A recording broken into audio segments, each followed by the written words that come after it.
মুর্শিদাবাদে, মালদায়, হুগলিতে, উত্তর 24 পরগনা ইত্যাদিতে আরো যেগুলো যেগুলো জেলার নাম বললাম না, এই সমস্ত জায়গাতেই ভোল বদলে দেওয়ার মতো ফলাফল হবে, এইটা গ্যারান্টি করেই বলা যায়। একটু না, উত্তরপাড়া সহ গোটা পশ্চিমবাংলায় অনেকটা পরিবর্তন হবে, ভোল বদলে দেওয়ার মতো পরিবর্তন হবে। এটা আন্দাজ করেই হচ্ছে যে তৃণমূল বিজেপির পক্ষ থেকে এই পরিকল্পিত কুৎসা করা হচ্ছে। ওরা জানে মানুষ যদি সঠিকভাবে ভোট দিতে পারে তাহলে ওদের এই সাজানো বাইনারি সেটিং মানে ছারখার হয়ে যায়, ভোল বদলে যাবে পশ্চিমবাংলা। আইএসএফ একটি রাজনৈতিক দল, যার নেতার বক্তৃতা আমরা আইএসএফ এর নেতাদের বক্তৃতা শুনেছি।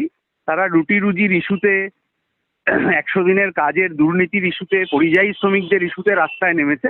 বামপন্থীরাও যেরকম রাস্তায় নেমেছে। ফলে কে সংখ্যালঘুর দল, সংখ্যাগুরুর দল, এগুলো যারা সোশ্যাল মিডিয়ায় বলছেন তারা হচ্ছে যে রাস্তার সাথে তাদের কোনো যোগাযোগ নেই। বামেদের সাথে এই দাবির লড়াইয়ে এক জায়গায় তারা এসছেন বলেই তাদের সাথে জোট হয়েছে। আমি ওদের যতগুলো বক্তৃতা শুনেছি তাদের তো তারা রুটি রুজির কথাই বলছেন, চাকরি বাকরির কথাই বলছেন যোগ্য ছেলে মেয়েদের। ফলে বামপন্থীরাও তাই বলছে, ফলে এই জোট নিয়ে কোনো অসুবিধা নেই।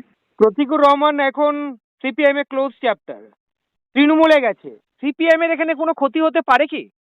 না, কোনো ব্যক্তির যাওয়া নিয়ে সিপিআইএম এ কোনোদিনও ক্ষতি হয়নি, ভবিষ্যতেও হবে না। যারা নিলেন তাদের ক্ষতি হবে কিনা সেটা তাদের ব্যাপার। এই প্রতীকুর রহমান মোহাম্মদ সেলিমকে যেভাবে আক্রমণ করছেন, উনি একদিন সিপিএম পার্টিটা করতেন। এই যে তুমি একটু অবাক হলে না, যে ভাষায় কথা বলছে প্রতীকুর রহমান?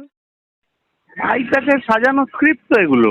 আইপ্যাক যা যা লিখে দিয়েছে ওইগুলোই বলতে হচ্ছে।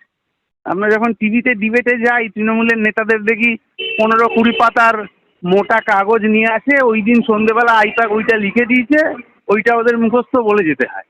তাহলে ওটাও যেরকম আইপ্যাকের সাজানো স্ক্রিপ্ট, এটাও তেমনি আইপ্যাকের সাজানো স্ক্রিপ্ট। সিপিআইএম কি তাহলে সত্যি বিজেপিকে সাহায্য করছে, যেটা প্রতীকুর রহমান বলছেন? সিপিআইএম বাংলার মানুষকে সাহায্য করছে। বাংলার মানুষকে সাহায্য করার জন্যেই ইনসাফ যাত্রা হয়েছে, বাংলা বাঁচাও যাত্রা হয়েছে, মাইক্রো ফিন্যান্সে যারা বিধ্বস্ত তাদের জন্য স্থায়ী কেন্দ্র হয়েছে, পরিযায়ী শ্রমিকদের সুবিধার জন্য স্থায়ী কেন্দ্র হয়েছে, মালদার ভুতনির চরে বিকল্প পাঠশালা হয়েছে। এই সব হয়েছে আসলে মানুষকে সাহায্য করার জন্য। বাকি বিজেপিকে সাহায্য করার জন্য তো তৃণমূল আছেই। কুণাল ঘোষ উনি কিন্তু বারবার কটাক্ষ করছেন। উনি বলছেন সিপিআইএম এখন রাজনৈতিকভাবে অস্তিত্বহীন, সাধারণ মানুষের কাছে কোনো গ্রহণযোগ্যতা নেই, কেবল টুইটার বা ফেসবুকেই আছে এই সিপিআইএম। কুণাল ঘোষ যে বারবার এইভাবে আক্রমণ করে, আপনাদের তরফ থেকে কি উত্তর হবে? সিপিআইএম প্রাসঙ্গিক বলেই তো ওনাদের সিপিআইএম কে নিয়ে এত শব্দ খরচা করতে হচ্ছে, এত মিডিয়াকে, সোশ্যাল মিডিয়াকে ব্যবহার করে এত কথা সিপিআইএম এর সম্পর্কে কুৎসা করতে হচ্ছে। প্রাসঙ্গিকতা আছে বলেই তো এটা করছে। প্রাসঙ্গিকতা না থাকলে কি আর কথা বলতেন? কুণাল ঘোষকে আপনি অন্যান্য এই ধরনের রাজনৈতিক দলকে নিয়ে কথা বলতে শুনছেন না।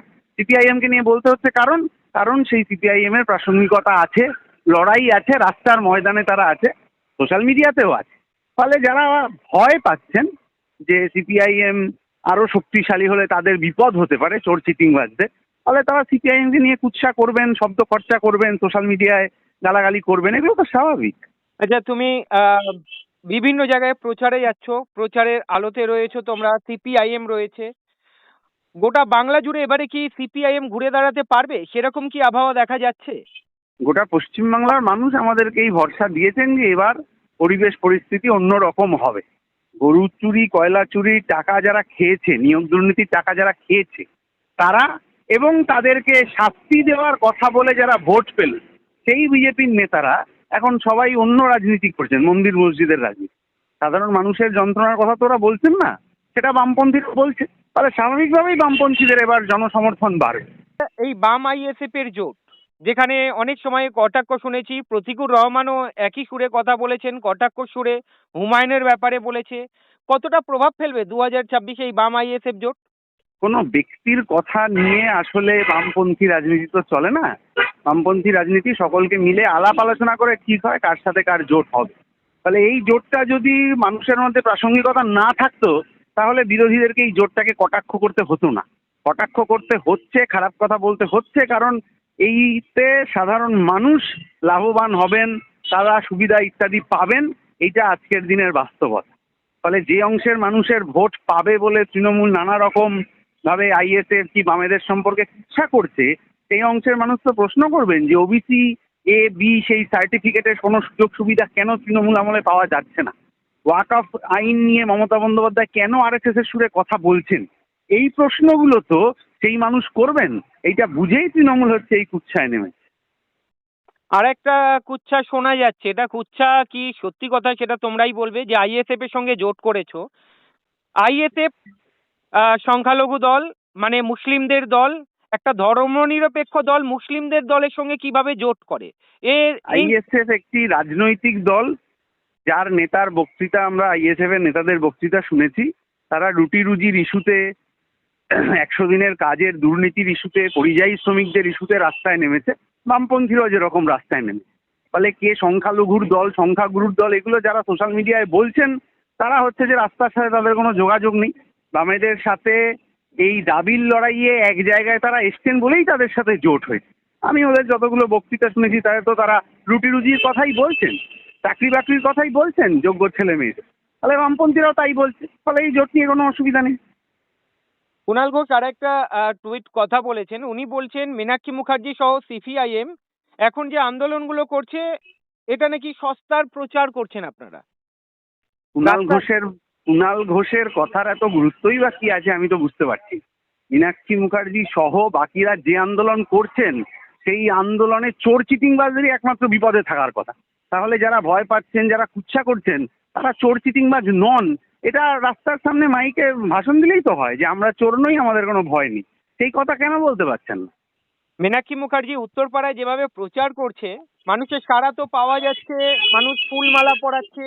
এবারে কি মনে হচ্ছে, একটু কি পরিবর্তন হবে উত্তরপাড়ায় মীনাক্ষী একটু না, প্রচার করছে? উত্তরপাড়া সহ গোটা পশ্চিমবাংলায় অনেকটা পরিবর্তন হবে, ভোল বদলে দেওয়ার মতো পরিবর্তন হবে। এটা আন্দাজ করেই হচ্ছে যে তৃণমূল বিজেপির পক্ষ থেকে এই পরিকল্পিত কুৎসা করা হচ্ছে। ওরা জানে মানুষ যদি সঠিকভাবে ভোট দিতে পারে তাহলে ওদের এই সাজানো বাইনারি সেটিং মানে ছারখার হয়ে যায়, ভোল বদলে যাবে পশ্চিমবাংলা। সেই জন্যই ওরা এইসব কুৎসা করছে। আচ্ছা, কোনো এক বিশ্লেষক বলছিলেন তৃণমূলের পরিকল্পনা হচ্ছে সিপিআইএম যে তরুণ ব্রিগেড বানিয়েছে, এই তরুণ ব্রিগেডকে ভেঙে খান খান করে দেওয়া, এবং এর শুরুয়াত করে দিয়েছে প্রতিকুর রহমানকে দলে নিয়ে। এই ব্যাপারটাকে কিভাবে দেখবেন? বলছেন একাধিক নেতা নেত্রী এমন থাকবে আগামী দিনে, তাদেরকে টোপ দিচ্ছে, এবং সিপিআইএম আরো অন্যান্য বাম দলের দিয়ে ছোট দলে পরিণত হয়ে যাবে, এমন পরিকল্পনা তৃণমূল নিয়েছে। এই তো টোপটা দিতে হচ্ছে কেন? যদি তৃণমূলের দলে এত ভালো ভালো নেতারা থাকে তাহলে অন্য দল থেকে লোক ভাঙিয়ে নিতে কেন হচ্ছে? তার মানে নিজের দলের নেতাদের ওপর ভরসা নেই। যে দল নিজের দলের ওপর নেতাদের ভরসা না করে অন্যখান থেকে লোক হায়ার করে আনে, পরিযায়ী শ্রমিককে নিয়ে আসে, সেই দলের প্রাসঙ্গিকতা কোথায় থাকবে? হ্যাঁ। তুমি যেটা আমাকে বললে 2026-এ সিপিআইএম খুবই ভালো ফল করবে।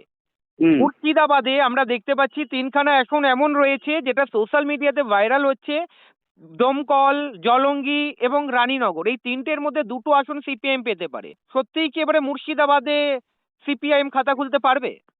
মুর্শিদাবাদে, মালদায়, হুগলিতে, উত্তর 24 পরগনা ইত্যাদিতে আরো যেগুলো যেগুলো জেলার নাম বললাম না, এই সমস্ত জায়গাতেই ভোল বদলে দেওয়ার মতো ফলাফল হবে, এইটা গ্যারান্টি করেই বলা যায়। তুমি দাদা এবারে প্রার্থী হচ্ছ? সেটা তো পার্টি ঠিক করবে, ওটা আমাদের আগে থেকে ঠিক হয় না।